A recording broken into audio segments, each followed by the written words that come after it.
The Korean War left the U.S. extremely sensitive about communist expansion in Asia. And in the mid-1960s, in a little-known corner of Southeast Asia, their new infantry superweapon, the space-aged M16, ended up battling its most deadly adversary, Russia's legendary AK-47, weapon of choice of the North Vietnamese.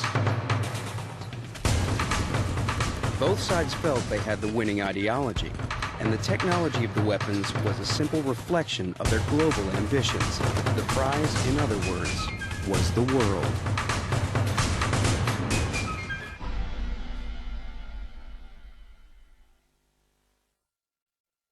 Both sides already had accurate and reliable infantry rifles that had done great service in World War II. The bad news was they could only fire one bullet at a time. To fill the air with lead, the submachine gun was the weapon of choice. But unlike the rifle, hitting a target beyond 50 yards was more luck than judgment. The assault rifle, half machine gun and half rifle, was designed to do the job of both. The Soviet and American assault rifles were very different designs. As a test of whether communist or capitalist technology was better, Vietnamese combat conditions were ideal. You were not able to see your enemy. You were in a jungle environment where all you were seeing was muzzle flashes or maybe some smoke. You didn't have a clearly defined target, so you would have an area target which you would spray with ammunition to keep your enemy's head down. Basically, it's whoever lays down a heavier volume of fires who's going to win. It's firepower that counts. And with an assault weapon, you've got firepower. Firepower could keep you alive, and soldiers developed very close relationships with their guns. As an Army infantryman, this is sort of like an extension of my arm. It was always close to me. I would never go anywhere or think about going anywhere without reaching for my weapon. Even the construction of the AK-47 and M16 revealed deep differences between East and West. In 1990, 7 years before his death, M16 designer Eugene Stoner gave a rare interview with AK-47 designer Mikhail Kalashnikov. In it, he recalls how U.S. demands for a super-light weapon forced him to make radical advances in the M16's construction. That meant choosing lightweight materials right from the beginning. Aluminum in place of steel, fiberglass and construction in place of wood. This is really space-age stuff. It's made out of plastic. It's made out of composite material, early composites. The buffer that's in here is a composite. So this is sort of space age. In the 1960s, the M16 looked like a kid's toy. We had nicknamed this thing the Matty Mattel, made by a toy gun manufacturer. I mean, when it first came out, that's what it looked like. It looked like something that a kid would play with, and it was, no wood. And this, we thought, oh, it's still cheap plastic, this kind of thing. So for us initially, that was the joke. That was our toy gun. The Kalashnikov is a far more traditional gun. The AK-47 is of rather conventional design, using common materials, steel and wood, and readily available machining technology. The parts are manufactured to less precision.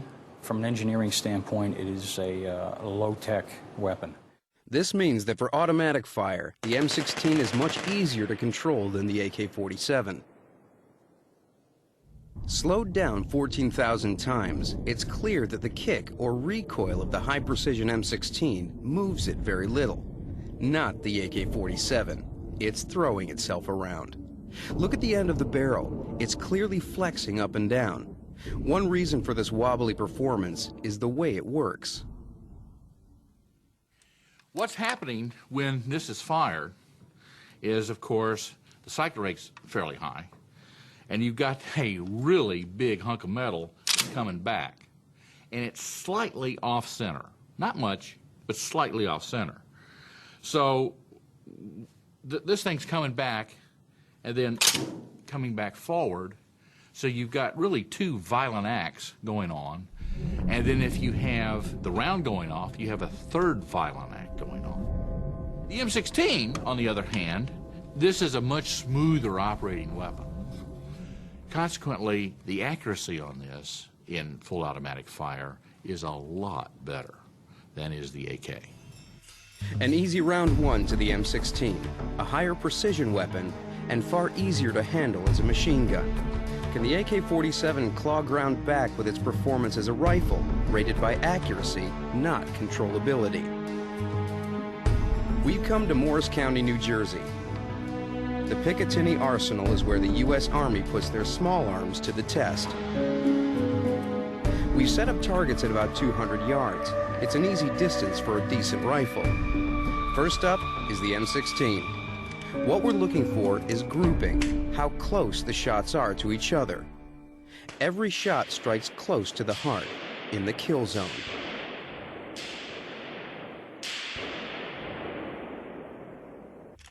Now, the AK-47. Only one of the 5 shots even tags the lower left edge of the paper. Not one strikes the kill zone. And it's clear from the design of the sights that the American weapon was designed to be more accurate from the very start. The sights are very good. You have a little peep sight here in the back, okay, which you can use for short range. And what you could do is you can actually flip it forward, and if you look on the back, you can actually see an L. That's for long distance. In the front, you have just a post with what we call bunny ears, which flare out. And what you do is you center your post in the center of your rear sight, and you put it right on target, and you fire, and you should hit target. The AK sight is very crude. It's not as good as the peep sights that the Americans have been using since World War II. You take your front post and you line it up with the little notch right here, and the top of the front post and the top of this bar will be level. And you set your target right on top of those 3 points. This weapon really isn't meant to shoot out 400 meters. You've got to have really good ammunition, a good barrel, nice steady hand, a good eye, and no wind conditions to shoot out any distance like that. If you do hit somebody at that distance, it'll hurt, but you're not necessarily going to be able to do it every time. Out in open terrain, that extra accuracy could give the M16 a decisive advantage. Round 2 to the M16, an easier machine gun, a more accurate rifle. The much like World War II rifle ammunition seemed an obvious choice for America's first lightweight assault rifle, but the powerful recoil of the old ammunition made their new featherweight M14 dangerously uncontrollable as a machine gun.